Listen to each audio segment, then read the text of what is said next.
Everyone, welcome back. It's Melanie, your She Shed Scrapper. So today I am back with a 2-page layout using the Great Escape collection from Coco Vanilla Studios. I am still using the same collection for our trip to Tequamanon Falls from last summer. So some of these photos are probably going to look familiar. I have scrapped some of them for my other child.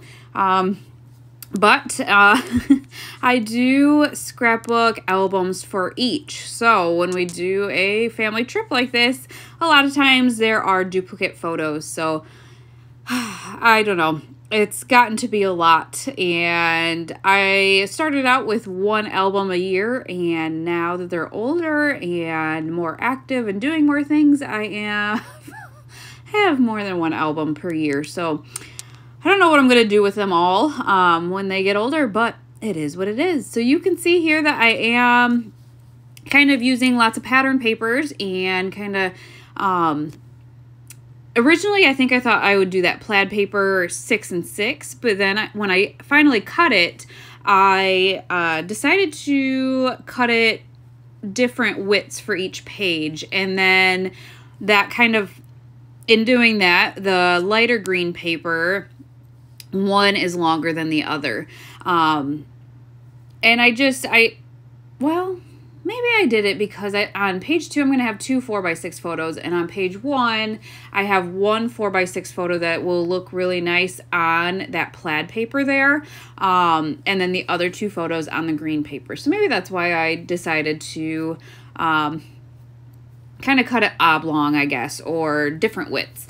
I did tape them all down already. I am using this scrap piece here of that really pretty tree paper. I love that deep green, and I wanted it to look like another layer, but I didn't have enough, so I just cut strips. And again, they're not the same, nor are, I don't know, they don't come in from the edge the same amount either, but I think it looks fine. I don't think everything needs to be symmetrical, especially when I guess, you know, that big middle paper isn't symmetrical in width anyways. I did want a separation between all of the patterns, and so I did go in and find this orange. It's hard to tell, but that plaid paper does have some of that orange in it. And so I just thought that was a nice kind of bright barrier between all of the pattern papers. So here I am going to cut that photo down just a little bit. So I will have one 4x6 and then 2 smaller photos. The one is about probably a 3x4, and then I think I did 4x4. And then I'm not going to make you guys watch me mat them all, but I am going to mat them all in white. And then the 4x6 photo on page 1 is also matted in a lighter green.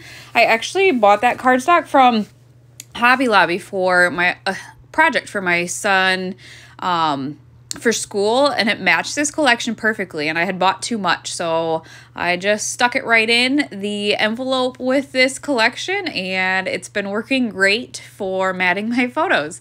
You can see that I have most of the space filled up with photos, but I had to figure out what to add to the right side, the far right of the 2-page layout.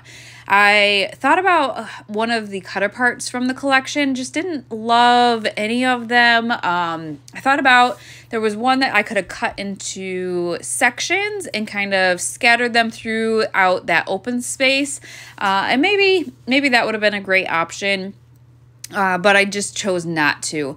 Instead, I decided to skip over to the title. I love these title stickers from the collection, and I just thought this one was perfect for this. It was a wonderful day outside, and just a great day to enjoy the beauty of our world, really. This is pretty close to home. I mean, a day trip for us, and we don't go often. So I was thankful that when my sister was home for the summer, this is one of the things that she wanted to do. And so it was fun. It was the boys' first time up there, and it's just beautiful.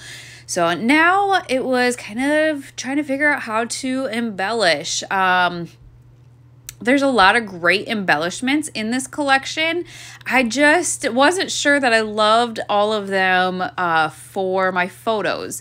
I do have 2 flares from Scrap and Happy Studio left from a package, and the colors match perfectly for this collection. And so I made myself, because I only had 2 left in that pack, I told myself that I was going to use both of them on this layout. So I do end up using both of them. One of them actually fits in this circular sticker here really nicely. And so it's just kind of a nice border. However, it is that plaid paper, so it kind of limited me on where I could place it.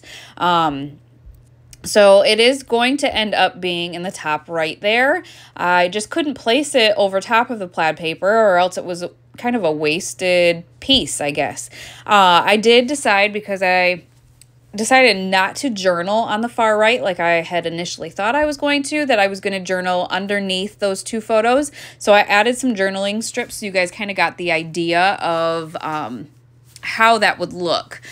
Those journaling strips are from Close to My Heart, which I'm not sure if they're still available yet anymore, but they are really nice. They came in 2 different sizes in the pack, and I just really like, if you're going to hand write them, they just make it stand out. You can see how it really stands out from that busy kind of pattern paper.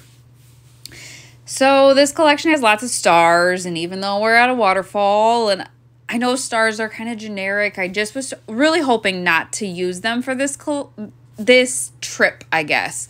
But I ended up adding them because I needed more embellishment options. I probably could have gone into my stash and found some stamps and dies and all of that, which I do end up stamping, but I kind of just wanted to use up what I had in the collection, and so stars it was. So I did add some to the title there, and added the 1 larger star under the title.